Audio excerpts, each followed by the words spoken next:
Billahi minasyaitonir rajim. Bismillahirrahmanirrahim. Andam rata inni hibib. Riwayatkeun ingsun saking Ki Domroh kang putra lanang Ki Hubib. Bagus tamun boga anak ngaranna Domroh. Pantasna lintuh teh budak. Radhiyallahu anhu muga nilar bener safallah anu saking Domroh. Ahadu tabi'ina utaya Domroh iku salah sawijine tabi'in kabokola halai ngucap ya Domroh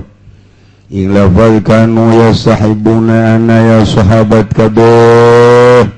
iku pada ngademenkeun ya sahabat kabeh iwa suya alal mayit qabruhu tatkala usden ratakeun ing atas mayit apa kuburane mayit wan surafan lasu anhu lan wis megos apa manusiaan hu saking gabru ayu gola inda gabrihi wan sarapalan wis megos terbudal sapa manusiaan hu saking bisa mayit adawa gabri sahibuna idza suwa ayu gola nyanta dan ucapakan inda gabri dalam sanding kuburan mayit ya fulanu dan ucapakan apa dia fulanu ki anu gul ucap sira la ilaha illallah harap pangeran iku mawujud angin Allah salah samrat kalawan telu sakehebalen ya fulanu ki anu gul ucap sira rabbi Allah Tahu pangeran ingsun iku Allah wa dini al-Islamu lan utawi agama ingsun iku Islam wa Nabi Muhammadun dan utawi Nabi ingsun iku Kangjeng Nabi Muhammad sallallahu alaihi wasallam rawahu Sa'id syariatun hingga disebagi Sa'id bin Mansur mauqufan wa mauquf wal Tabrani lan iku tetep kado Imam Tabrani nahu utawi umpamane hadis bin hadis Abu Umamah saking hadis Abi Umamah marfu'an mutawalan dan marfu' turkang dan dawakan di seorang sahabat ngaranna Domroh bin Hubib anjeunna nyarioskeun bahwa para sahabat mikaresep di mana geus beres mayit dikubur manusia geus siap baralik berarti geus beres langsung di deket kuburanana disanding kubur ngomong ya fulan qul la ilaha illallah 3 kali la ilaha illallah la ilaha illallah ya razaq rabbi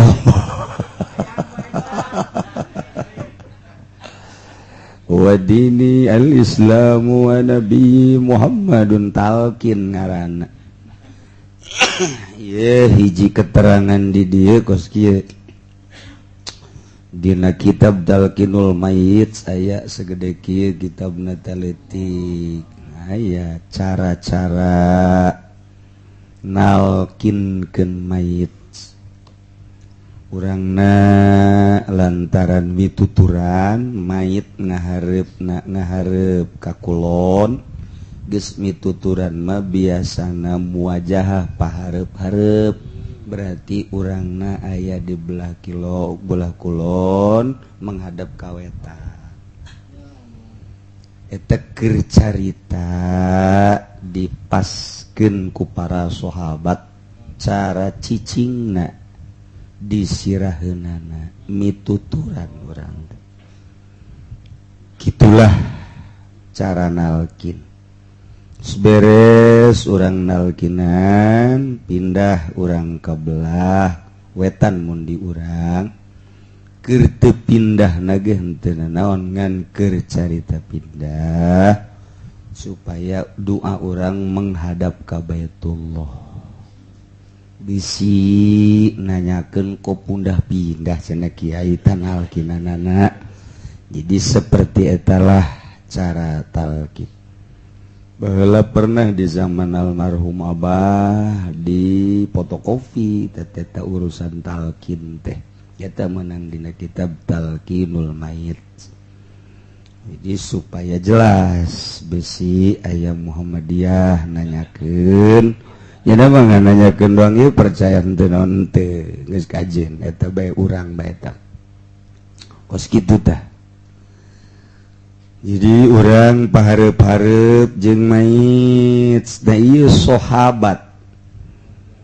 di mana-mana ngubur geus beres rata siap balik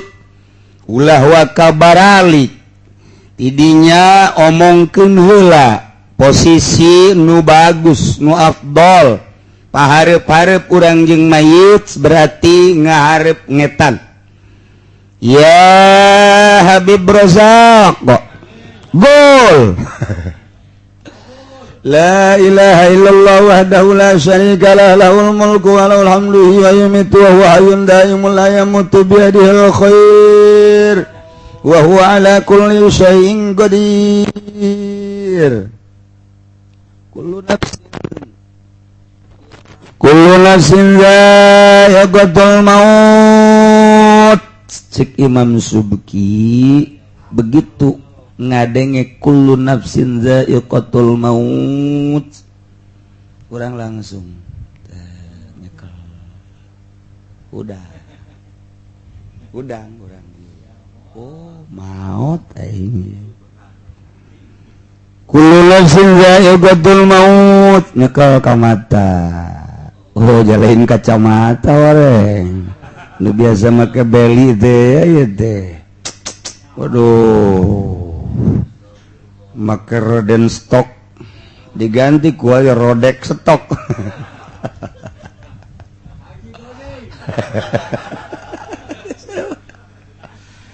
lu biasa dong make kacamata hideung wae isin ka batur lah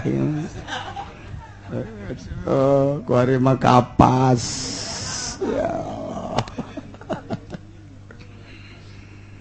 kullu nafsin dha'iqatul maut wa innamal tuwaffawna ujurakum yawmal qiyamah faman zuhziha 'anil nar wa udkhilal jannata faqad faz wa mal hayatud dunya illa mata'ul ghurur. Sidakep kieu turun leungeun ka handap kieu ya Abdur Razzaq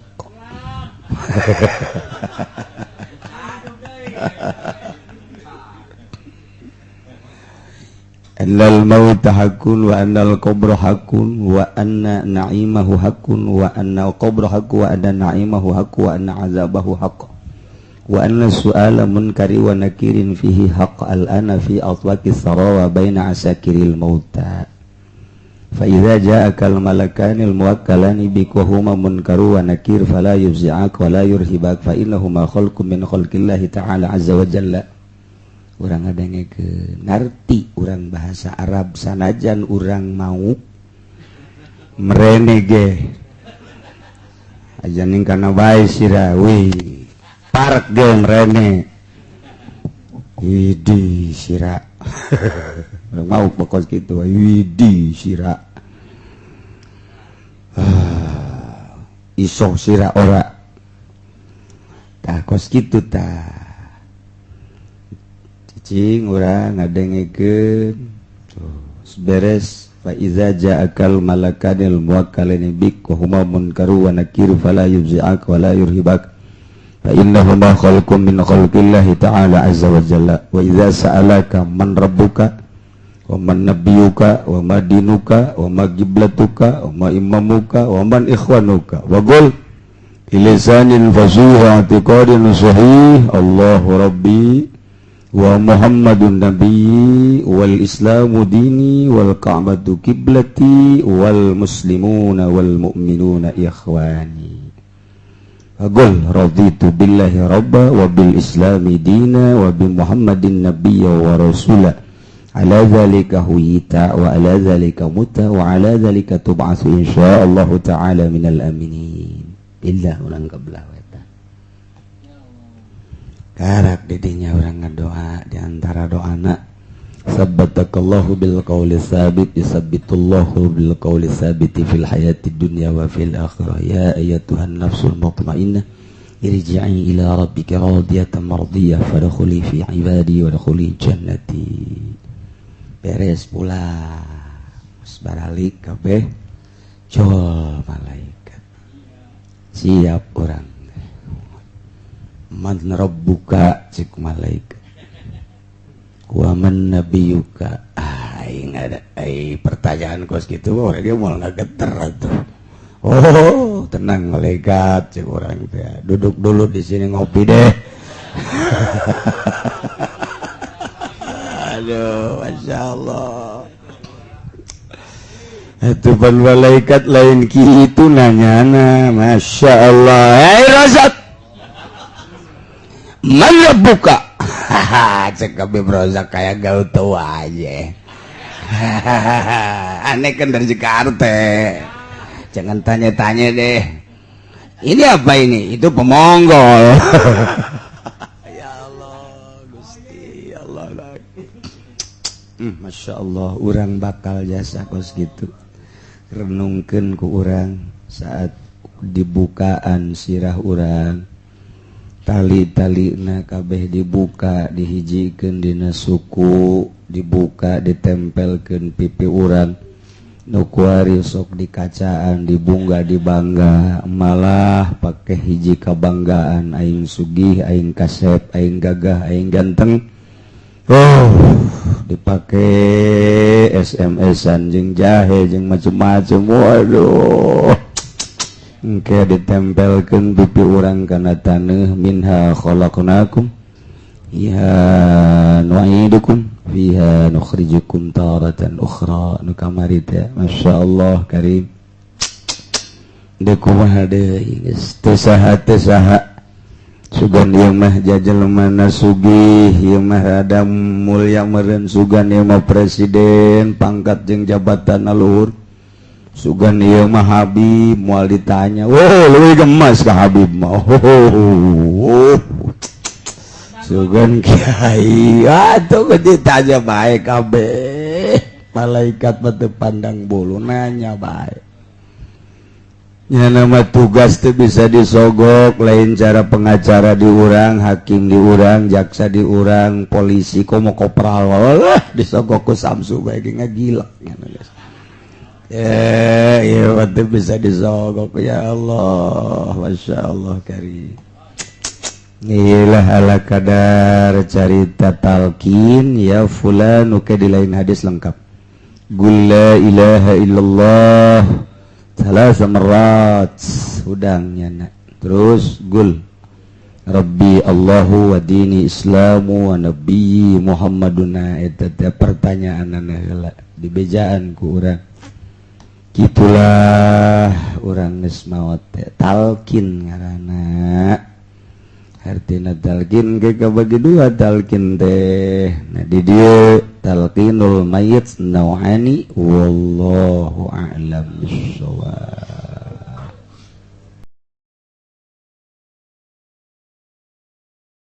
Billahi minasy syaithanir rajim. Bismillahirrahmanirrahim. Al-ma'nal ijmali utawi kilaiki kumana kang bangsa kasimpulan idkhalul mayyiti al-qabra jaizun bikulli waqti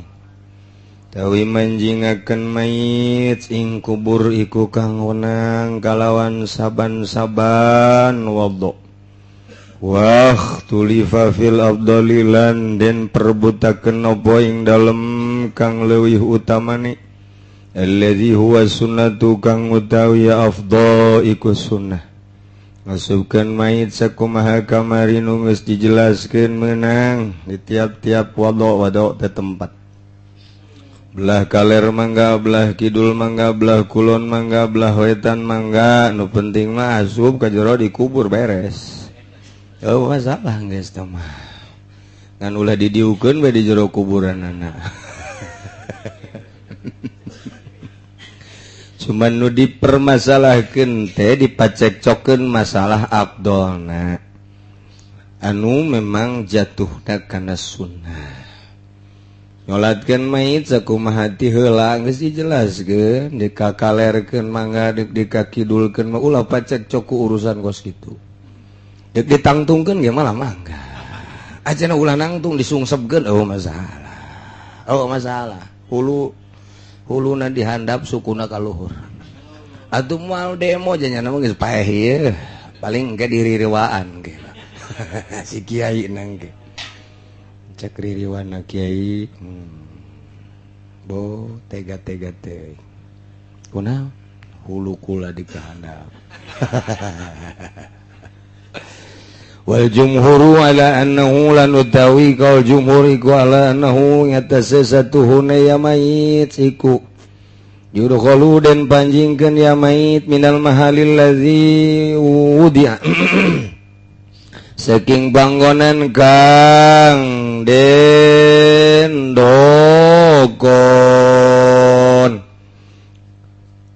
minal mahalil ladzi yudha saking panggonan kang den dokon bihi ing dalam ladzi opori jelang maiti sikil lorone mayit di arah dua suku mayit berarti ti kidul jumhur teh arah suku bakal nepan di kidul tati dinyakeun teh kakaler gitulah nu paling hebat eta ge sakumaha kamari dijelaskeun lamun mayitna kuru lamun mayitna gendut hayang nyaho ge coba ge bisa ti beubeut ujianna urang kabehan eta jadi ulah sok sambarangan jadi kiai teh utama ulah kidul ayo nu dihandapna laletik tiluan ayo mayit gendut nah bisa dikubur opatan di dinya tah jadi orang jadi kiai kudu dula deuleu ulah sok haju sosohoreun lamun urang geus mayit geus dikakidulkeun wah ieu mayit kakidul kalerkeun nyieun pagawean bae mending hulu kiai dikakalerkeun ku ulang wah ruba pesan pagawean geus bae geus ngidul-ngidul geus ngaler-ngaler kecuali urang dideuleu kira-kira bakal maslahat utama mah urang kakidulkeun yuk oh masalah komo jeung murid mah jadi ngadidik ongkoh ka murid kakidulkeun kira-kira bakal ono nentak urang kakidulkeun aya kiai kunaon dia kiai kakidul Gus ulah Gus kakaler we atuh geus geus sok dimasalahkeun mayit disolatin encan ngadu masalah bae di luhur ulah geus antepkeun can kapanggiheun meureun masalahna geus sae gitu wakilalan dan ucapakeun apa anahu satuhune ya afdal iku yusallu min kibalil kiblat iku den turunkeun ya mayit den gusurkeun ya mayit saking arah-arah kiblat berarti ti dieu tacek sakoal manusia kumaha urang teh mangeunaheunan ti dinya dek lintu dek kuru belah dieu mah bareng lantaran nampak kabehan namun nu ti dieu keun mah kuduna mun mayitna leutik nu dihandapna geus bisa digulusurkeun wabihi lan kalawan gola Abu Hanifah tang ucap sapa Imam Abu Hanifah gitulah menurut pendapat Imam Abu Hanifah nu bagus mah ieu geus di dieu ti arah kiblat di urang mah teh hareup wa yu'aiduhu hadits Tirmidzi lan nguatan hu ingkil opo hadits Tirmidzi wal hasilan utai hasilai ku ana idkhalal mayyiti al qabra satuhune manjingakeun mayit ing kubur mukhayyarun fihi ku kang den kornili apa fihi ing dalam idkhal dimanggakeun bae mangga kumaha ngeunahna bae wal kullulan utai sakabehe iku hasanun becik liwurudihi fi sunnati kana tumekan yakul fi sunnati ing dalam sunnah wa minas sunnati lan iku tetep satengah saking sunnah bastu ridain utai ngagumlarkeun rida sorban alal gabri ing atase kubur atawa rida teh di urang mah samak haladap ing dalam tingkah ngubur jadi maksudna samakna kadinyakeun hiji yang nutupan jelema di dieu samak tah nutupan anu nguburkeun supaya ulah kotor jeung supaya ulah kena. Nomor kedua rida solendang sorban di luhur mah. Di luhur mah teh jadi luhur teh tah payungan di payungan jadi ulah kena ka deuleu. Nah eta teh di tiungan di luhur. Jadi dua di urang mah samak mata mah jang sakadar nahan taneuh ulah kena manusa. Nu hiji mah di luhur tek supaya ulah ka tembong jeung ulah ka panasan. Besi demo nyana jeung panas yo sok mah teh. Kayak hudang deh nyana. Itulah ieu sunah tadi dinya. Wa yusamma landeun aran ya bastu atajlila ing tadlil teh mipindingan ngahalangan atahlilul labziu wallahu a'lam bissawab.